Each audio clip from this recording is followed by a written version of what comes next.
السلام عليكم ورحمة الله وبركاته. الحمد لله رب العالمين، وصلى الله وسلم وبارك على نبينا محمد وعلى آله وأصحابه أجمعين. أما بعد، فنحن في آخر باب الإحداث. قال الشارح فيه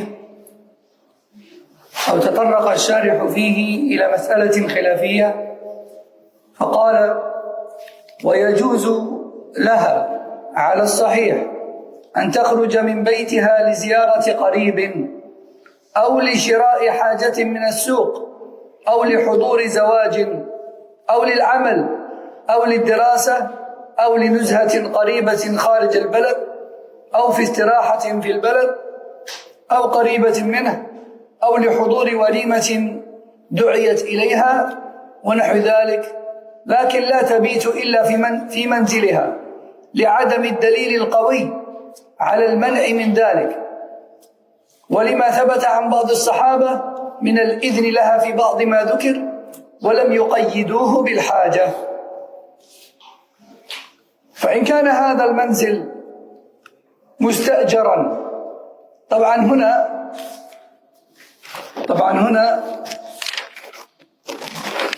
يظهر أمران. الأمر الأول قوله ويجوز لها على الصحيح، وهذا يفهم منه أن المسألة خلافية. وقد ذكر بعض العلماء كالشيخ ابن عثيمين رحمه الله أن هناك خروج للتوسعة، وهناك خروج للحاجة، وهناك خروج للضرورة. 3 مراتب: توسعة، حاجة، ضرورة. طبعا الضرورة مجمع عليها. يبقى معنا ماذا؟ الحاجة، ويبقى معنا التوسعة. الحاجة كحضور وليمة أو غير ذلك، والتوسعة كالاستراحة والنزهة. وقد اختلف العلماء في ذلك، وتأتينا المسألة إن شاء الله. Donc, le cheikh nous dit: selon l'avis le plus juste, il est permis à la femme en deuil de sortir de chez elle pour rendre visite à un proche, ou pour un achat dans les commerces, ou encore pour assister à un mariage, ou pour travailler, ou pour les études, ou pour une promenade en dehors de la ville, ou même dans la ville en elle-même. Il lui est permis également d'assister à un repas de mariage auquel elle a été invitée, etc., à condition qu'elle n'y passe pas la nuit. À condition qu'elle n'y passe pas la nuit. Le cheikh nous dit qu'il a opté pour cet avis-là, car il n'y a pas de preuve suffisamment forte interdisant ces choses-là, si ce n'est l'interdiction de passer la nuit en dehors de la maison. Et que ces autorisations-là ont été rapportées par certains sahaba. Et certains sahaba ont dit qu'il lui est autorisé de faire ces choses-là, et ils n'ont pas précisé si nécessité ou besoin il y a. Donc c'est là-dessus que le cheikh s'est appuyé pour opter pour cet avis, qui est un avis à divergence, comme on a dit. Et comme on va le voir plus tard, en fait, dans cette question, les ulama ont divergé. Et comme dit Cheikh Al-Uthaymin rahimahullah, les sorties de la femme en deuil de chez elle peuvent être motivées par différentes raisons. Il y a al-tawsi'a, qui est une envie de se faire plaisir, tout simplement, une envie de faire une balade, une envie de se promener, une envie d'aller s'acheter une glace, une envie, simplement, du moment, un plaisir. Et puis on a un degré au-dessus qui est al-haja, le besoin. D'accord? Le besoin de répondre à une invitation, des choses comme ça. Et puis ensuite, au-dessus, on a une catégorie au-dessus qui est al-darura, l'extrême nécessité. L'extrême nécessité, c'est une raison de sortie, c'est une raison qui autorise la sortie de la femme en deuil, et ce sans divergence. Il n'y a pas de divergence là-dessus. La femme en deuil qui est dans la stricte nécessité de sortir pour un besoin vital, elle peut sortir. Il n'y a pas de divergence. Là où il y a divergence, c'est dans le besoin tel que le fait d'aller dans une invitation de mariage, des choses comme ça. Et plus encore, la divergence, elle est dans les plaisirs. Une sortie pour un plaisir, simplement. Elle pourrait s'en passer. Il va pas avoir de problème si elle n'y allait pas. قال فإن كان هذا المنزل مستأجرا ولم يرضى مالكه من الورثة أو غيرهم من الورثة أو غيرهم ببقائها فيه إلا بأجرة لم يجب على الحادة على الصحيح دفع أجرته بل لها أن تنتقل إلى أي منزل يناسبها سواء كان قريبا أو بعيدا ولو كان مسافة قصر وسواء كان مستقلا أو مع بعض أقاربها أو غير ذلك لأن الواجب عليها فعل السكنى لا تحصيلها لأن الواجب عليها فعل السكنى لا تحصيلها. طيب, imaginons à présent que la maison dans laquelle vivait le couple, donc le mari est décédé, était une maison en location. Elle n'appartient pas au mari et encore moins à l'épouse. Ou bien imaginons que la maison appartient à un proche du mari décédé. Nous on a dit quoi? On a dit à la base l'épouse doit faire sa viduité et son deuil dans la maison. Mais imaginons que celui à qui appartient le logement veut le récupérer. Maintenant que le locataire ou bien celui qui empruntait le logement est décédé, son propriétaire veut le récupérer. Eh bien, une question se pose. Est-ce que cette épouse en deuil doit obligatoirement trouver de l'argent pour continuer à payer le loyer ou bien pour le racheter afin de pouvoir passer sa viduité dedans, ou bien seule la viduité et le deuil dans cette maison lui sont obligatoires, mais en aucun cas le fait de se procurer le logement. Est-ce que c'est juste le fait de rester dedans qui lui est demandé en islam, ou est-ce que c'est carrément ce qui permet cela, à savoir payer le logement? Il y a une divergence. Et l'avis le plus juste, pour lequel a opté le cheikh ici, c'est que la femme en deuil doit rester dans le logement autant que cela lui est possible pour finir sa période de viduité, mais en aucun cas il lui est imposé en islam de payer le logement. Et ainsi, le propriétaire des lieux ou bien les héritiers de son mari lui disent tu pars, on veut récupérer la maison, elle part. Et à ce moment-là, elle peut aller n'importe où d'autre où il lui est possible pour faire sa période de viduité. Dans ce cas-là, l'obligation de rester à cet endroit-là tombe. Pour une raison valable. Parce qu'elle est mise dehors. Elle est mise dehors. Et en aucun cas, il lui est obligatoire de trouver de l'argent pour payer le loyer ou quoi que ce soit pour pouvoir rester. Non. Pourquoi? Parce que l'islam lui ordonne d'y rester si c'est possible, mais il ne lui ordonne pas de payer. Il ne lui ordonne pas de payer. قال ويجوز للحادة ترك مسكنها والسكن في غيره إذا كان هناك ضرورة لانتقالها كأن تخشى على نفسها من اللصوص أو كانت بين فساق تخشى على نفسها منهم أو كانت تخشى من هدم أو غرق أو كانت تستوحش إذا بقيت فيه ونحو ذلك لقوله تعالى فاتقوا الله ما استطعتم.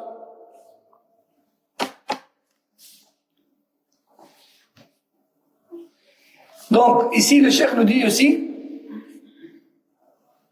bien qu'il est obligatoire pour la veuve en deuil de rester dans le logement où elle cohabite avec son mari, il peut lui être permis exceptionnellement de le quitter et d'aller ailleurs dans des cas particuliers, dans des cas exceptionnels, comme par exemple le fait qu'elle se sente en danger face à des éventuels cambrioleurs. Par exemple, elle sait par exemple que leur maison était visée par les cambriolages et les agressions, et elle est dans un coin où elle se sent pas en sécurité, elle va pas rester en danger. Son mari n'est plus là pour la protéger, bi'idhnillah. Donc ça, c'est un cas particulier. Ou encore, ils sont dans un quartier où il y a beaucoup beaucoup de voyous et beaucoup de malfrats, et donc elle se sent en danger. Elle sait qu'elle prend du risque en y restant. Ou encore, elle est dans une maison en ruine, ou bien dans un bâtiment en ruine. Elle sait qu'il y a risque d'effondrement. Ou encore, elle est à côté d'un point d'eau, à côté d'un fleuve, à côté de la mer ou autre, et elle sait qu'il y a risque, par exemple, encore une fois, d'effondrement à cause des eaux, ou bien qu'il y a risque d'inondation. Si elle habite dans un endroit, par exemple, la maison elle est dans un endroit qui se trouve sous le niveau de la mer et que, par exemple, la mer a débordé, je sors un exemple, elle va pas rester là et mourir noyée. Donc, il y a un risque de noyade, il y a un risque d'inondation, elle quitte. Pareil, si elle est touchée d'une mélancolie et elle ressent une solitude profonde au point où cela pourrait l'atteindre psychologiquement et la faire tomber malade psychologiquement. Pas juste elle se sent seule, elle est triste ou elle est déprimée. Non, ça arrive, c'est normal. Mais se sentir seule au point où cela la rend malade psychiquement et peut-être la faire tomber dans une dépression ou quelque chose comme ça. Cheikh Al-Uthaymin, rahimahullah, il dit ça c'est une excuse valable.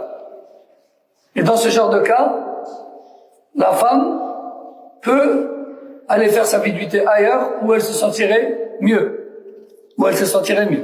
Et à chacune d'être honnête vis-à-vis d'Allah Azza wa Jal. Parce qu'on peut peut-être mentir aux gens autour de nous, mais pas Allah. Jalla wa ala. Taïb. Et la preuve de tout cela est la parole d'Allah Tabaraka wa Ta'ala. Je suis pas au courant. Ils savent, ils sont au courant la direction? Faut voir avec eux, moi je sais pas. Barakallah. Taïb. Donc, je disais, la preuve de tout cela est la parole d'Allah Tabaraka wa Ta'ala dans Sourate Al-Taghabun, verset 16, qui a pour sens: craignez donc Allah et obéissez-lui dans les limites de vos capacités. Dans les limites de vos capacités.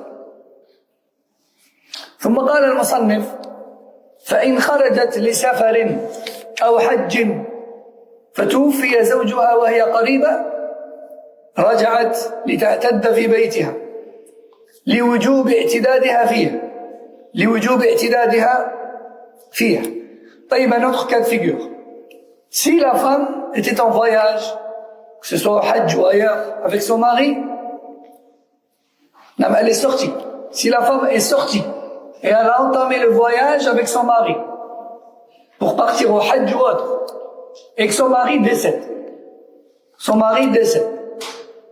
Si elle est encore proche du logement, elle dit maintenant ça fait 20 minutes, ça fait une demi-heure qu'ils ont démarré. Elle n'est pas très loin de la maison. Et il décède. Elle revient à la maison. Sa idda, son ihdad, sa viduité et son deuil se font à la maison. وإن تباعدت مضت في سفرها لأن الرجوع يضر بها وفيه مشقة عليها. Mais si le mari décède alors qu'elle est déjà loin de son domicile, alors dans ce cas-là, son retour en arrière est considéré comme dangereux et il est peut-être meilleur pour elle de continuer sa route jusqu'à destination afin de trouver une solution plus tard.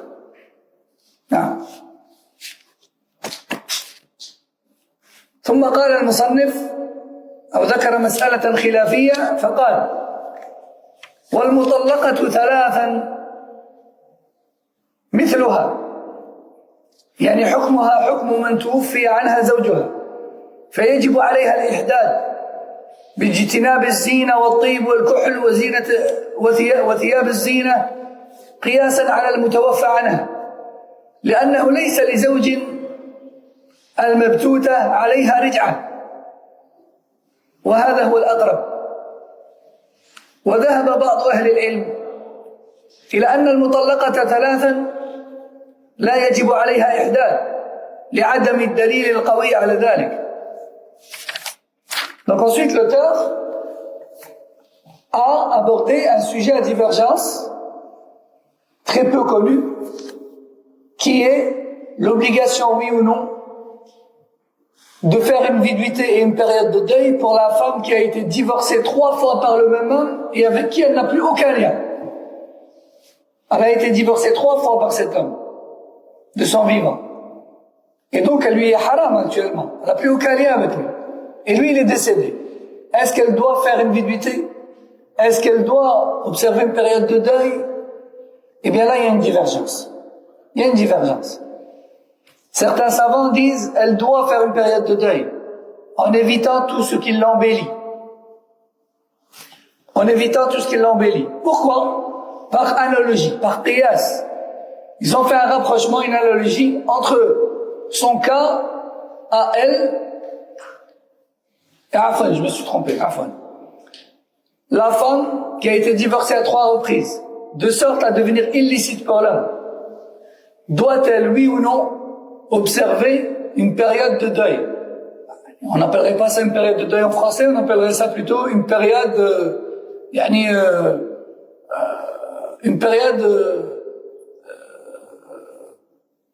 où elle suspend de refaire sa vie. Voilà. Une période où elle suspend toute recherche de mariage. Il y a un stand-by. Il y a où elle se fait plus belle et où elle ne cherche pas à se marier. Pendant 4 mois et 10 jours. En ne se faisant pas belle non plus. Elle n'a pas perdu son mari. Elle a juste été divorcée pour la 3e fois, devenant ainsi illicite pour lui. Doit-elle, oui ou non, faire comme celle qui a perdu son mari? Il y a une divergence. Le premier avis dit que, oui, elle doit faire comme celle qui a perdu son mari. Pourquoi? Par analogie, qiyasan. Ils ont fait un rapprochement entre elle et entre celle qui a perdu son mari. Pourquoi? Parce qu'ils pourront plus jamais se retrouver dans cette dunya. Donc ils ont dit, elle est exactement pareille que celle qui a perdu son mari. Il est parti à jamais. Elle pourra plus se remettre avec lui. Elle pourra plus le rencontrer dans cette dunya. Donc elle doit faire comme lui. Il y a un deuxième avis, et le cheikh qui explique le livre, il a opté plutôt pour cet avis-là, qui est assez étonnant. Ça fait partie des étrangetés de la science, comme ils disent les ulama. Ça fait partie des étrangetés de la science. Il y a un deuxième avis qui dit que celle qui a été divorcée à 3 reprises, elle ne doit en aucun cas observer une période de 4 mois et 10 jours.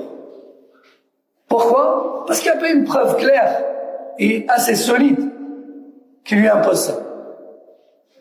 Il y a le qiyas, l'analogie qu'ils ont fait entre la femme qui a été divorcée à 3 reprises, devenant ainsi interdite à jamais pour lui, et le décès, ils le considéraient comme étant faible, ce rapprochement-là.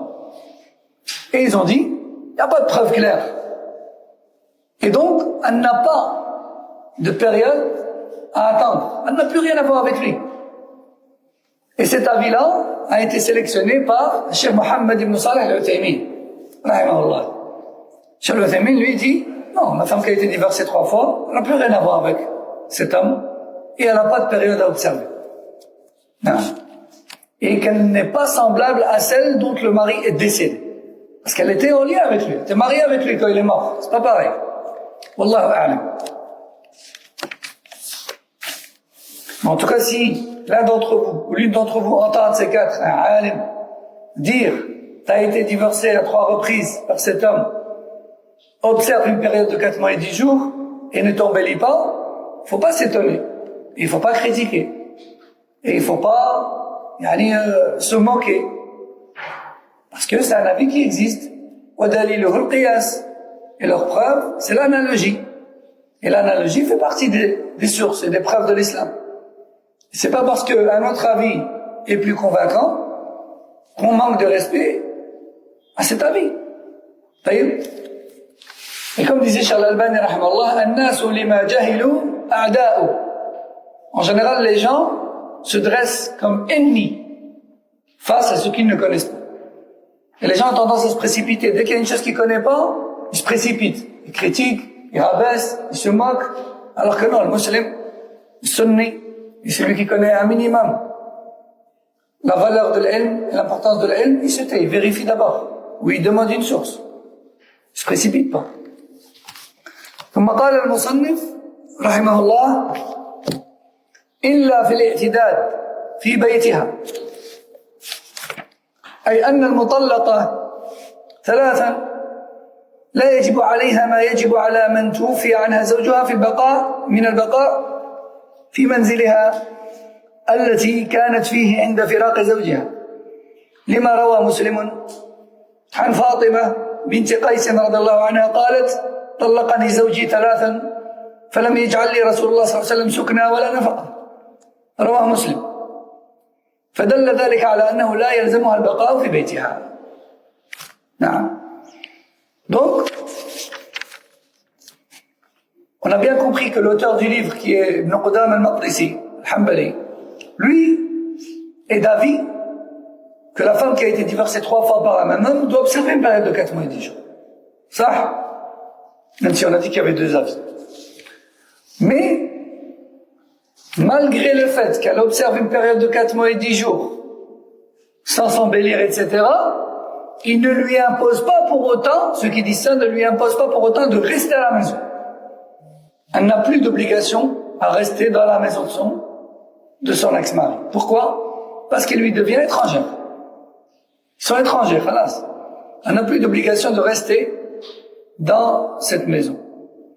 D'ailleurs, il est rapporté chez Muslim que Fatima bint Qais radhiyallahu anha a dit: mon mari m'a divorcé à 3 reprises et le prophète sallallahu alayhi wa sallam ne m'a imposé ou n'a imposé ni de rester dans la maison, ni ne m'a imposé à moi de rester dans la maison, ni a imposé à mon ex-mari de dépenser quoi que ce soit pour moi. Rapporté par Muslim.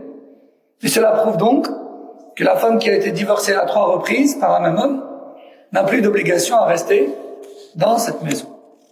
Mais plutôt, elle fait sa viduité ailleurs. Elle fait sa viduité. Elle peut faire sa viduité ailleurs. طيب قد انتهينا من باب الإحداد وننتقل الآن إلى باب نفقة المعتدات. باب نفقة المعتدات. Donc on a fini le sous-chapitre du deuil et maintenant on passe au sous-chapitre suivant qui est le droit ou non aux dépenses financières pour la femme en période de viduité. Formulé autrement, la femme qui est en période de viduité a-t-elle toujours droit, oui ou non, aux dépenses de son mari pendant cette période-là? Et qui sont les femmes qui ont encore un droit sur leur mari au niveau financier pendant la viduité? Et quelles sont les femmes qui n'ont plus droit aux dépenses pendant la période de viduité? قال المصنف والمعتدات 3 أقسام أحدها الرجعية وهي من يمكن زوجها إمساكها فلها النفقة والسكنى وهذا مجمع عليه لقوله تعالى في المطلقات الرجعيات أسكنوهن من حيث سكنتم من وجدكم.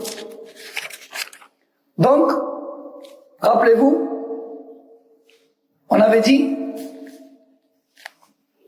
que les femmes, par rapport à la viduité, sont de 3 catégories. Rappelez-vous, on avait parlé de la femme qui a été divorcée 1 fois ou 2 et qu'il est toujours possible de reprendre. On a parlé de la femme qui a demandé d'elle-même l'annulation du mariage, et on a parlé de la femme Donc le mari est décédé. Donc 3 types de viduité. Le cheikh nous parle d'abord de celle qui a été répudiée une fois ou deux, que l'on appelle al-raj'iyya. Et celle qui peut encore être reprise comme épouse par le même homme. Parce que comme vous savez, Allah a dit الطلاق مرتان فإمساك بمعروف أو تسريح بإحسان. Vous avez droit à 2 divorces avec possibilité de reprise, suite à quoi la séparation deviendra définitive. Donc, tant que la femme n'a pas encore été divorcée 3 fois, elle est ce qu'on appelle la raj'iyya, c'est-à-dire qu'elle peut être reprise par ce même homme. Cette femme qui a été divorcée moins de 3 fois et qui est toujours dans sa période de viduité, c'est-à-dire de 3 menstrues si elle a des règles, ou bien dans les 3 mois si elle n'a plus de règles, ou bien avant d'accoucher si elle est enceinte, cette femme-là, elle a toujours droit aux dépenses de son mari. Elle a toujours droit aux dépenses de son mari. Parce qu'elle est considérée pendant cette viduité-là comme étant encore sa femme. Jusqu'à la fin de la viduité. Et ce, sans divergence. Allah a dit dans le Coran, au Surat al-Talaq, le divorce, verset 6, qui a pour sens: logez les femmes là où vous habitez vous-même. Logez les femmes que vous avez divorcées là où vous habitez vous-même. Il a dit ça dans le contexte des femmes divorcées. En parlant des femmes divorcées et qui sont toujours dans une période de viduité avec possibilité de reprise, il a dit logez-les là où vous êtes. Donc qui dit logez-les, dit nourrissez-les, vêtissez-les, etc. Elles ont encore des droits sur le mari. طيب نكتفي بهذا ونستأنف الأسبوع القادم إن شاء الله تعالى إن وفق الله تبارك وتعالى. Donc on va s'arrêter ici et on reprendra dans le prochain cours بإذن الله. سبحانك اللهم وبحمدك أشهد أن لا إله إلا أنت أستغفرك وأتوب إليك. وصلى الله وسلم على نبينا محمد وعلى آله وصحبه. السلام عليكم ورحمة الله وبركاته.